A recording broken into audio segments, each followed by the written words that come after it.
your perception, your beliefs may be totally different than mine, we can Mm. have peace and find common ground. Well, the world is in a very chaotic place at the moment. So this is a very timely conversation because there is definitely no conditional peace or unconditional peace at this moment in time. There's just chaos. Mm, But at the same time, and maybe this is just me, and I'd love you to chime in here, you can pull yourself away from that chaos and have your own peace. absolutely. Yes, that's where it becomes unconditional. Hmm. But you have to surrender that it has to be my way. Right. And when you say that, when you say it has to be my way, would you again say that has conditions around it? Yeah, like you have to surrender that Mm. idea that it is.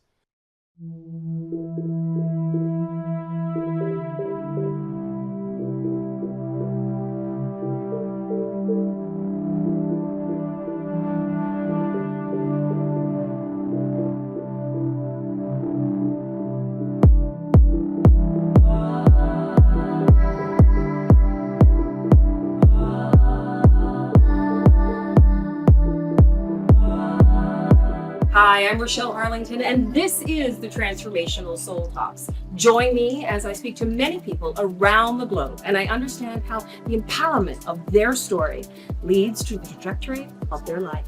So join me.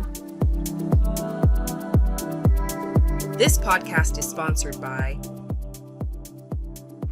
Hi, I'm Misty Lee at Campground TBD and my favorite nonprofit, Hayden's Ray.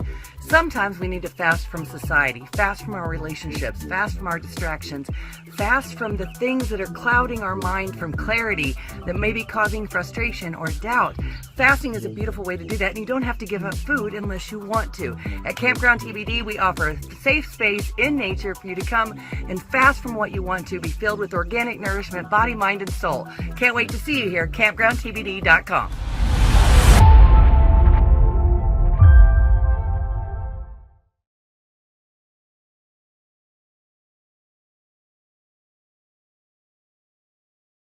Can we achieve unconditional peace? Think about it. Can we? Well, my guest today is going to dive into that question. He is a renowned international best-selling author, transformational speaker, musician, and life sharper, dedicated to guiding individuals through their journey of personal evolution towards unconditional peace. As a visionary founder of the Human Understanding, he integrates ancient wisdom, quantum manifestation, and personal experience to support people in releasing their fear, achieving profound healing, and reconnecting with their divine potential. Honored with the 2024 World Peace Award and recognized as a global ambassador of peace, he's traveled to 12 countries, taught at the White House, and showcased his work on platforms such as Gaia, Amazon Prime, Lululemon, and major podcasts around the globe.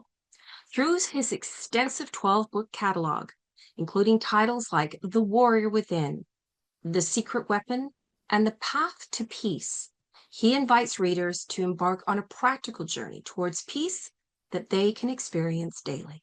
So I want to offer a warm welcome to my wonderful guest, Sid McNairy. Welcome, welcome. I was losing peace in my own life. Like I started Mhm. meditating when I was 8, and through sports all my life, and that's how I started. Was a soccer coach that taught us to meditate. Every coach I ever had after that taught us to meditate, and then so when I became a college coach, I taught my players to meditate. And then eventually, I realized towards my end of my coaching career, I was losing peace. In 2024, as you mentioned, I got the award for the World Peace Award. I didn't even know there was such thing.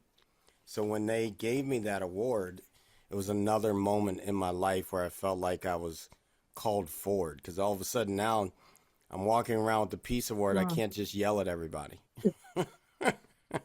So no no road rage for you. Right, right. And I still have peace, even though your perception, your beliefs may be totally different than mine. We can Mm. have peace and find common ground. Well, the world is in a very chaotic place at the moment. So this is a very timely conversation because there is definitely no conditional peace or unconditional peace at this moment in time. There's just chaos. Mm, But at the same time, and maybe this is just me, and I'd love you to chime in here, you can pull yourself away from that chaos and have your own peace. absolutely.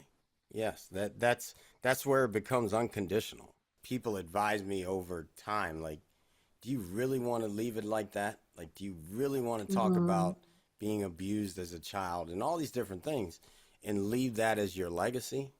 And so I got to evaluate which parts of the story do I want to pick up and keep, Right. you know? So I think it definitely has done that for me. The ability to know it's just a story. It's not who I am. It's what happened in the past. I don't have to keep carrying it. Now it's in a book. I can leave the book at home and keep on with my Leave life. that story there. For anybody who's thinking of writing a book, would you encourage them if they've got a story that they need to let go? Is it something that you found you were able to kind of release that story and put it on pages? And like you said, leave that story now at home. You don't walk around with it.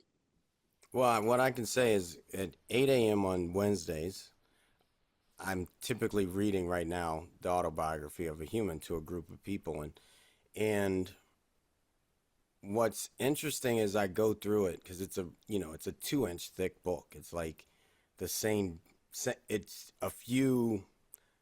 I'm thinking it's like 20,000 words less than the autobiography of a yogi. So it's a Oh, lot. wow. Yeah, it's a big book. And so I'm reading this book, and it's taking us months to get through. It does. Books And too. I'm literally watching my life now, and the same Mhm. lessons are coming around. Now, the beauty of it is, as I'm reading it and I'm living the lessons and I'm seeing them show up, is now I can integrate those lessons and truly let it go And these monks are from where exactly? all over the world.